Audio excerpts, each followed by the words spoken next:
தாய் தமிழ் உறவுகளுக்கு இனிய வணக்கம். நம் நிலம் அது நம் உரிமை, நம் நிலம் அது நமது உயிர்.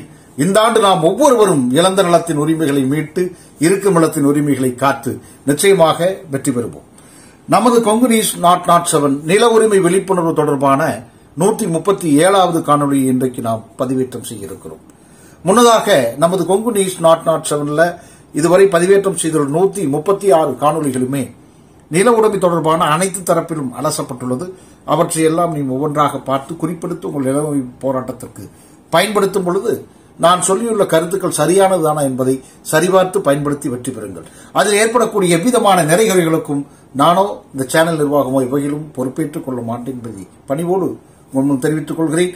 கடந்த 15/4/2024 எனது நெருங்கிய உறவினர் திருப்பூர் மாவட்டம் தாராவத்தை சார்ந்த பெண் விவசாயி கோவிந்தம்மாள் அவர்கள் தாராரம் சார்பு நீதிமன்ற வளாகத்தில் பாகப்பிரிவு தொடர்பாக தாக்கல் செய்யப்பட்ட வழக்கு சார்பு நீதிமன்ற நீதிபதியால் தள்ளுபடி செய்யப்பட்ட காரணத்தால் சார்பு நீதிமன்ற நீதிபதியை நேரில் சந்தித்து இது குறித்து கேட்டுவிட்டு பின்பு அதே தாராரம் சார்பு நீதிமன்ற வளாகத்தில் நீதி விநாயகர் கோயில் முன்பு பூச்சி மருந்தை குடித்து தீ வைத்து பட்ட பகலில் தற்கொலை செய்து கொண்ட அந்த கொடூர சம்பவத்தின் பின்னணி குறித்து அவருக்கு தற்கொலை செய்து கொள்ளக்கூடிய அளவுக்கு தூண்டுதலாக இருந்த நபர்கள் யார் யார், அவர்கள் தற்கொலை செய்து கொண்டது உண்மைதானா, தாராரம் சார்பு நீதிமன்றத்தில் பெண் விவசாயி கோவிந்தம்மாள் இறந்த செய்தி இட்டுக்கட்டப்பட்டு ஒரு போலியான பொய் செய்தியாக உண்மைக்கு மாறான செய்தியாக நாளிதழ்களிலும் சமூக ஊடகங்களிலும் பரப்பப்பட்டது.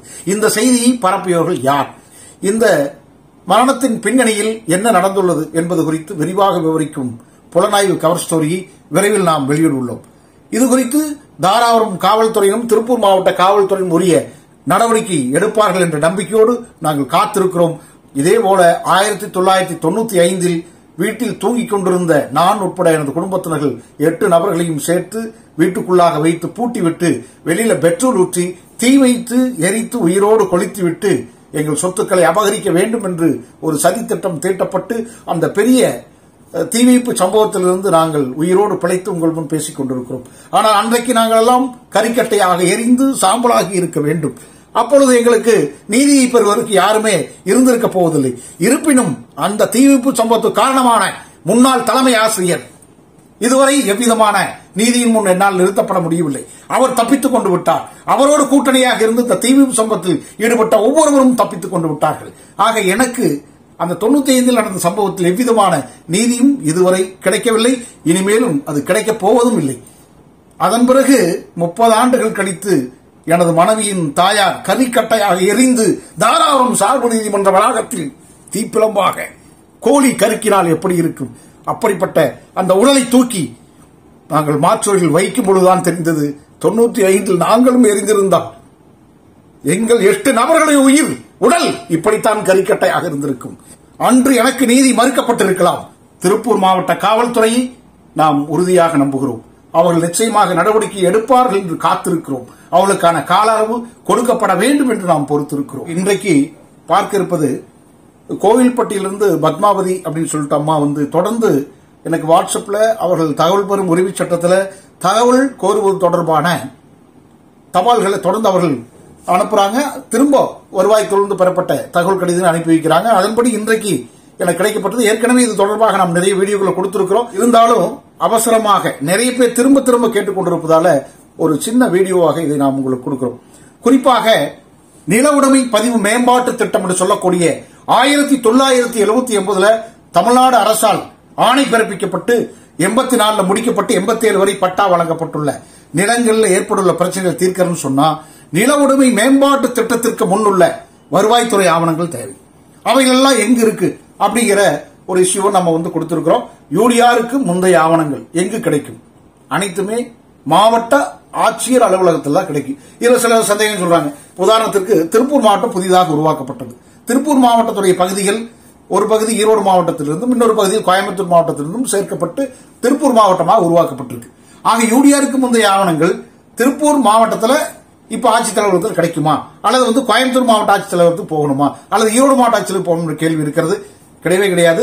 அதாவது இப்பொழுது உங்களுக்கு நிர்வாக ஆட்சியராக இருக்கக்கூடியவர் திருப்பூர் மாவட்ட ஆட்சியர். அப்ப அந்த ஆட்சியர் அலுவலகத்திலிருந்து தான் நீங்கள் யூடிஆருக்கு முந்தைய வருவாய்த்துறை ஆவணங்களை கட்டாயமாக பெற முடியும்.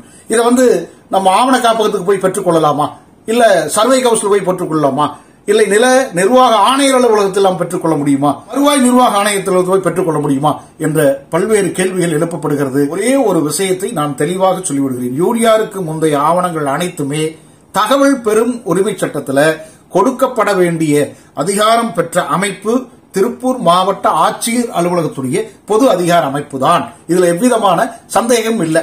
இப்ப இன்னொரு தம்பி எனக்கு திருநெல்வேலி மாவட்டத்திலிருந்து நேற்றைக்கு அனுப்பிச்சிருந்தார். அந்த மாவட்ட ஆட்சியர் அலுவலகம் என்ன சொல்லுதுன்னா, இந்த யூடிஆருக்கு முந்தைய ஆவணங்கள் இப்ப 2023 2 நாள் வெள்ளம் வந்ததாகவும் அந்த வெள்ளத்தில் இந்த ஆவணங்கள் அடித்து செல்லப்பட்டு விட்டதாலும் அப்படி ஒரு ஆவணங்கள் எங்கள் அலுவலக பதிவறையிலேயே இல்லை என்றும் சொல்லியிருக்காங்க. இதற்கு கூட தகவல் ஆணையம் முந்தைய உத்தரவுகள் என்ன சொல்லியிருக்குன்னா, ஒருவேளை மாவட்ட ஆட்சியர் அலுவலகத்தில் தர வேண்டிய இந்த வருவாய்த்துறை ஆவணங்கள் பராமரிப்பு இல்லாமல் போயிருந்தாலோ, அதை கிழிந்திருக்கலாம், இத்து போயிருக்கலாம், உளுத்து போயிருக்கலாம், அல்லது இது போன்று சொல்வது போல வெள்ளத்தில் போயிருக்கலாம். அப்படி இருந்தால் அவர்கள் முறைப்படி அது எங்குள்ளதோ ஆவண காப்பகத்திலேயோ அல்லது சென்னை சர்வே ஹவுஸ்ல இருந்தால் அதை கேட்டு பெற்று தங்கள் அலுவலக பதிவறையில் வைத்து பராமரித்து வழங்கப்பட வேண்டும் என்று சொல்லியிருக்கிறது. யூடிஆருக்கு முந்தைய ஆவணங்கள் உங்களுக்கு வேண்டும் என்றால் மாவட்ட ஆட்சியர் அலுவலக பொது அதிகார அமைப்பிடம் தகவல் பெறும் உரிமை சட்டத்தில் தகவல் கேட்டு விண்ணப்பிக்க வேண்டும். அதன்படி அவர்கள் தகவல் கொடுக்க மறுத்தாலோ அல்லது கொடுக்கக்கூடிய தகவல் இந்த மாதிரி வெள்ளத்தில் அடித்து செல்ல விட்டது, இத்து போய்விட்டது, உளுத்து போய்விட்டது என்று ஏதாவது ஒரு சாக்காடான தகவலை கொடுத்தாலோ, ஒருவேளை உண்மையாகவே அது போன்ற காரணங்கள் அந்த ஆவணங்கள் இல்லாமல் போயிருந்தாலோ, உங்களுக்கு அது போன்ற ஒரு பதிலை அவர்கள் கொடுத்திருந்தாலோ அல்லது எவ்விதமான பதிலுமே அவர்கள் கொடுக்காமல் போயிருந்தாலோ, நீங்கள் முதல் மேல்முறையீட்டு அலுவலர் மாவட்ட வருவாய் அலுவலர் ஆட்சியர் அலுவலகத்துக்கு முதல் மேல்முறை செய்யணும். முதல் மேல்முறையீட்டு அலுவலரும் இதே பதிலை கொடுத்தால் நீங்கள் இரண்டாவது மேல்முறையீட்டை தமிழ்நாடு தகவல் ஆணையத்திற்கு முறையீடு செய்ய வேண்டும். தமிழ்நாடு தகவல் ஆணையமானது நிச்சயமாக ஆவணங்களை கொடுக்க சொல்லி உத்தரவு போடும். ஒருவேளை அவர்களும் சரியான பதிலை தரவில்லை, சரியான உத்தரவு கொடுக்கல, அவளாலும் இந்த ஆவணங்களை பெற்றுத்தர இயலவில்லை என்று சொன்னால் நாம் உயர்நீதிமன்றத்தில் தான் வழக்காட முடியும் என்பதை தெரிவித்துக் கொள்கிறேன். அதேபோல இப்போ ஆட்சியர் அலுவலகத்தில் இந்த ஆவணங்கள் இல்ல, இத்து போச்சு, ஒழுத்து போச்சு அப்படின்னு சொன்னா அல்லது வெள்ளத்தால் அடித்து செல்லப்படும் சொன்னா நாம அந்த தபாலை வைத்து சென்னை ஆவண காப்பகத்திற்கு ஒரு முறை விண்ணப்பித்து முயற்சி செய்து பார்க்கலாம். ஒரு சிலருக்கு அங்க விண்ணப்பித்த ஆவணங்கள் கிடைக்கப்பட்டிருக்கிறது, பலருக்கு அது அங்கும் இல்லைன்னு சொல்லி சென்னை ஆவண காப்பகத்திலிருந்து இதை நீங்கள் முறைப்படி பெற வேண்டிய அலுவலகமானது மாவட்ட ஆட்சியர் அலுவலகம் தான் என்று சொல்லி அந்த ஆட்சியர் அலுவலகத்துக்கு அவங்க பார்வையிட செஞ்சிடறாங்க. மாவட்ட ஆட்சியர் வருவாய் வட்டாட்சியருக்கும் வருவாய் வட்டாட்சியர் திரும்ப மாவட்ட ஆட்சியருக்கும் ஆட்சியர் ஆவண காப்பகத்துக்கும் ஆவண காப்பகம் திரும்ப இப்படி ஒரு ரொட்டீன் சர்க்கிளா 1 ஆண்டுகள் 2 ஆண்டுகள் அப்படியே ஓடிக்கிட்டே இருக்கு. ஆக இது முறைப்படி நீங்கள் தகவல் பெற வேண்டும் என்றால் நான் மேற்சொன்ன விஷயங்களை பயன்படுத்துங்கள். நன்றி, வணக்கம்.